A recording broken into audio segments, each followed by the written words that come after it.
ఏపీలో లడ్డు వివాదంతో రాజకీయాలు హీటెక్కాయి. ఈ విషయంపై స్ట్రాంగ్ గా రియాక్ట్ అయ్యారు డిప్యూటీ సీఎం పవన్ కళ్యాణ్. తన వైపు గట్టి వాదనలు వినిపించారు.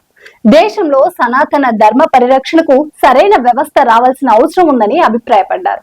ప్రాయశ్చిత్త దీక్ష కూడా చేపట్టారు. విజయవాడ దుర్గమ్మ మెట్లను శుభ్రం చేసి నిరసన తెలిపారు.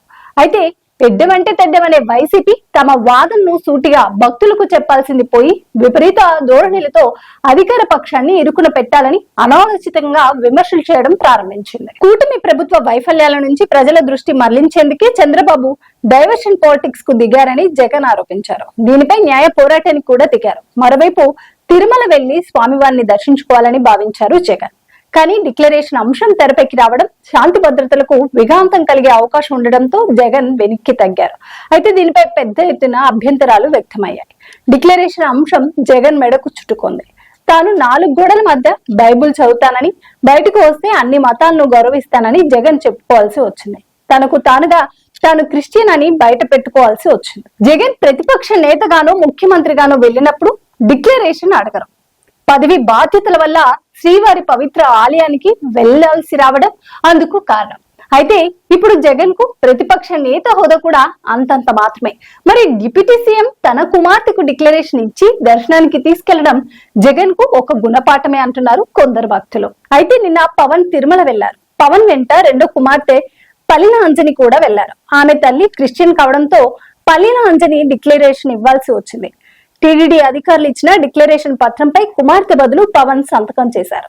మైనర్ కావడంతో ఆమె తరపున పవన్ డిక్లరేషన్ ఇచ్చారు. ఇప్పుడు ఇదే హాట్ టాపిక్ అవుతుంది. సుప్రీంకోర్టులో సీఎం చంద్రబాబు లడ్డు వివాదం వ్యాఖ్యలపై అభ్యంతరాలు వ్యక్తమైన నేపథ్యంలో వైసీపీ నుంచి తీవ్ర స్థాయిలో విమర్శలు వ్యక్తమవుతున్నాయి. సరిగ్గా ఇదే సమయంలో పవన్ కుమార్తె తరపున డిక్లరేషన్ ఇవ్వడం విశేషం. టీడీడీ నిబంధనల ప్రకారం అన్య మతస్థులు తిరుమల శ్రీవారి దర్శనానికి వచ్చినప్పుడు తప్పనిసరిగా డిక్లరేషన్ ఇవ్వాలి. విఐపి వర్గాలకు చెందిన వారైతే టీడీడీ అధికారులు వచ్చి డిక్లరేషన్ తీసుకుంటారు.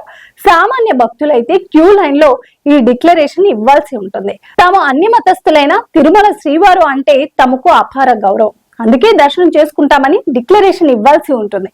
అయితే గత 5 ఏళ్లలో వైసీపీ పాలనలో అన్ని మతస్థుడిగా గుర్తింపు పొందిన జగన్ మాత్రం డిక్లరేషన్ ఇచ్చిన దాఖలు లేవు. లడ్డు వివాదం నేపథ్యంలో జరిగిన రగడలో భాగంగా వివరణ ఇచ్చుకునే క్రమంలో జగన్ తిరుమల వెళ్లాలని భావించారు. డిక్లరేషన్ అంశం తెరపైకి రావడంతో వెనక్కి తగ్గారు. సరిగ్గా ఇదే సమయంలో పవన్ తన కుమార్తెని తీసుకుని వెళ్లి మరీ డిక్లరేషన్ ఇవ్వడం విశేషం. లడ్డు వివాదంపై సుప్రీంకోర్టు కొన్ని రకాల అభ్యంతరాలు చెబుతూ కేసు విచారణను రేపటికి వాయిదా వేసింది. వైసీపీకి అనుకూలంగా మారిన ఈ అవకాశంపై పవన్ గట్టిగా తనదైన శైలిలో తిప్పికొట్టారని ప్రజలు భావిస్తున్నారు. పవన్ డిక్లరేషన్ అంశాన్ని మరోసారి గుర్తు చేస్తూ తన కుమార్తె తరపున తానే డిక్లరేషన్ ఇవ్వడం ప్రాధాన్యత సంతరించుకుంది. ఇది వైసీపీకి కౌంటర్ ఇచ్చినట్లు అయిందన్న కామెంట్స్ వినిపిస్తున్నాయి. Please subscribe Pragna media. Please like, share, subscribe to Pragna Media. Pragna Media, please do like, share and subscribe. Please subscribe to Pragna Media. Please like, share and comment if you like the video. Pragna Media.